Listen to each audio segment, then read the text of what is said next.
Alright guys, I know I'd mentioned in a previous video that I was working on a prototype for a fishing rod wrapping jig. What these are used for is for wrapping guides and hook keepers and things like that onto a fishing rod. I've got a working prototype now, so I just kind of wanted to give everybody that's subscribed to me kind of a sneak peek at what it's going to look like. This is not a finalized version. This is just a prototype, and it does work. It works really well. As a matter of fact, it actually works better than one I built most recently. The reason this one's not going to be sold is because it's not the final look that the wrapper will have. I'm going to do some more work to it, redesign a couple little things on it. The basic functionality is going to be the same. I really like the 4-spool thread carriage that I designed. It works really well. The wing nuts won't back off because of the way I've built these. A lot of hobby type rod building jigs, the wing nuts will tend to back off or tighten depending on which way the spool's turning. The way I've made this one, it really can't do that. What I'm doing here is just demonstrating how you would wrap a guide onto a rod using this wrapping jig. This is just a sneak peek, and let me know what y'all think. If anybody has any ideas or anything like that, let me know. I'd be appreciative of that. As I said before, I'm probably going to be selling these on eBay to start out with and go from there. Hopefully they'll do okay.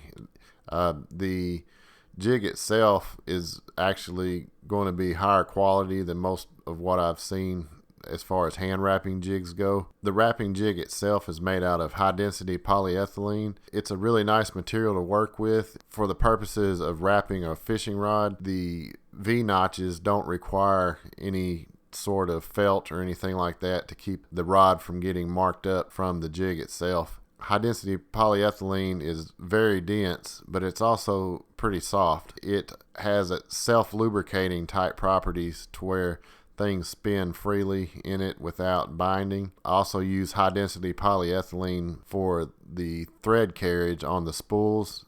That's what controls the tension on the spools. The design is very similar to the drag setup in fishing reels, with the high density polyethylene washers being like drag washers essentially. I sped up a lot of this video just to save time for the length of the video. There are a lot of good videos out there already that show how to wrap a line guide on, so I'm not really spending a lot of time to explain the whole process. You can get a pretty good idea of how it works visually just through this video. There's a lot of different ways of doing this. This is, to me, the simplest way for somebody that's just starting out. There are a lot more advanced techniques out there that you can find. If you're just starting out building fishing rods, this is probably the easiest method to use. Later on in this video, I will show you how I use the thread carriage to wrap metallic thread.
I do not use the tensioning rod for the metallic threads or the little eyes or the wire in the front there. I don't use that on the metallic thread. You really don't want it rubbing on anything, so it just goes straight from the spool onto the rod. So if you need to back it up a turn or two, you have to actually wrap more line onto the spool backwards in order to back up a turn or two. But the reason you don't want to use the eyes or the tensioning rod for the metallic thread is because it's kind of got a foil wrapped into the thread, and if you are dragging it on too many different things, it can make the thread look frayed somewhat, and it can damage the foil on the metallic threads. So that's why, as you'll see, I'll use the thread straight off of the tensioner onto the rod. So what I have left to do before I can start making these to sell is figure out different ways of speeding up the build process for myself, and I want to redesign one thing just a little bit on it. And when I do have the completed version ready to go and ready to be sold, I will also do a video on that.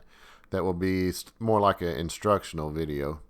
But for now, I just kind of wanted to show everybody what I'd come up with, and also just to see if anybody had any ideas for different ways of doing things. Maybe it's on the production side of things. Maybe you have some ideas to speed up the build process or anything like that. I'd really like to hear from anybody if they have any input